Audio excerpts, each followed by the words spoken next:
Fake হওয়ার কারণে আপনি কিন্তু চান্স থাকবে 10 বছরের জন্য আপনাকে ব্যান করা হবে, যে আগামী 10 বছর আপনি আর ইউকেতে কোনো রকমের ভিসার জন্য অ্যাপ্লাই করতে পারবেন না।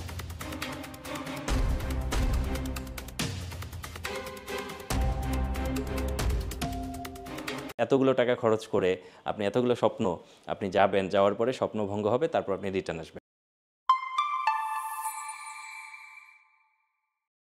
আজকের যে টপিকটা এটা খুবই গুরুত্বপূর্ণ। এটা ইউকের জন্য যারা টিয়ার 2 ভিসায় যেতে যান তাদের স্পন্সরশিপের যে সমস্যা এবং এটার সমাধান নিয়ে কথা বলবো।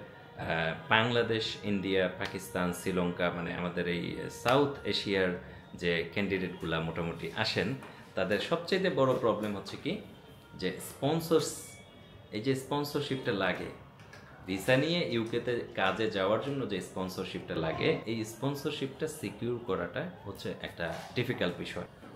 অনেক জব আছে যেগুলোতে স্পন্সরশিপ পাওয়াটা ইজি, যেমন ধরেন ডক্টর হন, আপনি যদি ইঞ্জিনিয়ার হন, কিছু হাইলি স্কিল্ড প্রফেশন আছে যেগুলোতে খুব সহজে স্পন্সরশিপটা পাওয়া যায়।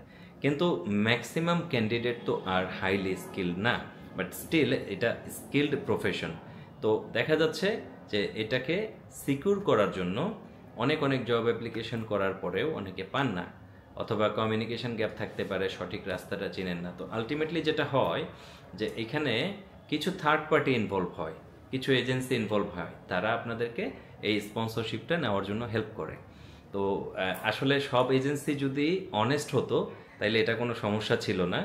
আপনারা আপনাদের সর্বস্ব দিয়ে আপনাদের জীবনের হয়তোবা সবচাইতে বড় যে অ্যাসেট এটা বিক্রি করে হইলেও আপনারা ভাবেন যে উন্নত একটা দেশে গিয়ে উন্নত একটা ক্যারিয়ার আমার হবে। প্রথম সমস্যাটা কি, যে আমি স্পন্সরশিপ পাচ্ছি না। দ্বিতীয় সমস্যাটা কি, যে স্পন্সরশিপ যদি পাইও একটা এজেন্সির মাধ্যমে, সেখানে অনেকগুলো টাকা খরচ করতে হচ্ছে, রাইট? তারপরের সমস্যাটা হচ্ছে যে টাকা খরচ করার পরে আমি যদি স্পন্সরশিপটা পাইও, যখন থেকে ব্রিটিশ গভর্নমেন্ট ওই স্টুডেন্টস এবং টিয়ার 2 কেয়ার ভিসায় যারা যাচ্ছে তাদের ডিপেন্ডেন্ট বন্ধ করার পর থেকে ইন্টারন্যাশনাল কসে অনেক কড়াকড়ি আসছে। কস মানে হচ্ছে যেটাকে আমরা ওয়ার্ক পারমিট বলি, সার্টিফিকেট অফ স্পন্সরশিপ। সো এই কড়াকড়ির কারণে তো দেখা গেছে যে প্রচুর এজেন্সি অথবা প্রচুর ফেক স্পন্সরশিপটা বাজারে সার্কুলেট হয়েছে। আমাদের কাছে অনেক ফেক মানে এক্সাম্পল হিসাবে, নমুনা হিসাবে এসেছে, যেটাতে আমরা কিছুই করতে পারিনি। কেন? কারণ একটা স্পন্সরশিপের যে পেপারটা, এটা দেওয়ার পরে আপনি আসলে বুঝতে পারবেন না, এটা চেক করার কোনো ইউনিক সিস্টেম নাই যে এটা ভেরিফিকেশন করতে পারবেন। আমরা হয়তো আমাদের মানে এক্সপেরিয়েন্সের কারণে দেখা মাত্রই অনেক সময় বুঝে ফেলি যে এটা ফেক, বাট আপনারা সাধারণ মানুষ হয়তো বা বুঝতে পারেন না। অনেকগুলো টাকা খরচ করে এই স্পন্সরশিপটা নিয়ে নিলেন, নেওয়ার পরে আপনি অ্যাপ্লাই করলেন। অ্যাপ্লাই করার পরে আপনি যদি লাকি হন, আপনি ভিসাটা পাইলেন। আবার যদি একটু কম লাকি হন, আপনি হয়তো এখন যেটা হচ্ছে কন্টিনিউ ভিসার মধ্যে ইন্টারভিউ হচ্ছে, ভিসা ইন্টারভিউ। হ্যাঁ, এই ভিসা ইন্টারভিউতে যদি আপনি পাস করেন, এখন হয়ে গেছে চান্সটা 50-50। কারণ ভিসা অফিসারের যদি মনে হয় যে কোম্পানি জেনুইন এবং ক্যান্ডিডেট জেনুইন, তাইলে সে ভিসাটা দিচ্ছে, নাইলে কিন্তু ভিসাটা রিফিউজ হচ্ছে। ভালো সাইট যে আপনি ভিসাটা পেলেন। এবং আমি লাকি পার্টটা আগে বলি। হ্যাঁ, যদি আপনি ভিসাটা পান, তারপরে আপনি চলে গেলেন, চলে যাওয়ার পরে আপনি যাওয়ার পরে যদি কোম্পানিটা আসলেই জেনুইন হয়, চাকরিটা যদি জেনুইন হয় এবং আপনি ক্যান্ডিডেটও যদি জেনুইন হন, তাইলে গিয়ে আপনি কি করলেন, আপনার নতুন দেশে নতুন ক্যারিয়ারটা শুরু করলেন। কিন্তু ম্যাক্সিমাম ক্ষেত্রেই দেখা যায় কি এটা হয় না।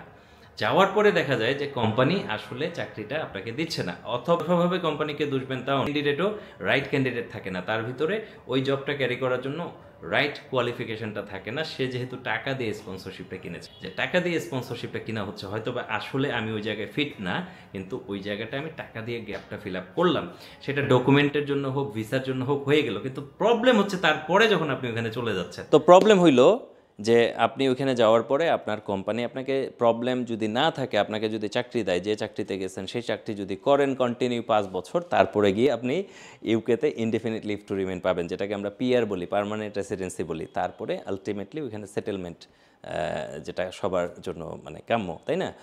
কিন্তু কিন্তু কিন্তু যদি কোম্পানি ভালো হয়েও থাকে আর আপনি যদি ফিট না হন, আলটিমেটলি কোম্পানি কী করবে, আপনাকে বের করে দিবে। এটা তো গেল একটা কমন গ্রাউন্ডের প্রবলেম। আরেকটা প্রবলেম কি, যে আপনি ওই কোম্পানিতে যাওয়ার পরে দেখতেছেন আসলে কোম্পানিতে ওই জবটা নেই আপনার জন্য। বিগেস্ট প্রবলেম, মানে 10 জনের মধ্যে 8 জনেরই এই সমস্যাটা হচ্ছে যে আমি যাচ্ছি একটা নতুন দেশে একটা চাকরির আশায়, অনেক সময় কোম্পানিতে যে চাকরি পাবো না এটা অনেকে জেনে যাচ্ছেন, আর অনেকে না জেনে যাচ্ছেন এবং যাওয়ার পরে বিপদে পড়তেছেন। কারণ ওই যে অনেকগুলো টাকা খরচ করে যে আপনি গেলেন, যাওয়ার পরে আপনি ভাবলেন গিয়ে তো আমি 2 লাখ 4 লাখ 5 লাখ টাকা বেতন পাবো, কিন্তু আসলে চাকরিটাই নেই, আপনি বেতন পাবেন কোত্থেকে?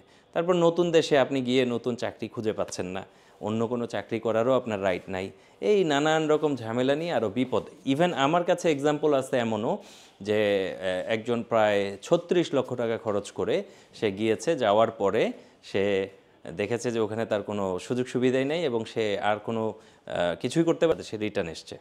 সো এটা একটা ডিজাস্টারাস বিষয়, তাই না?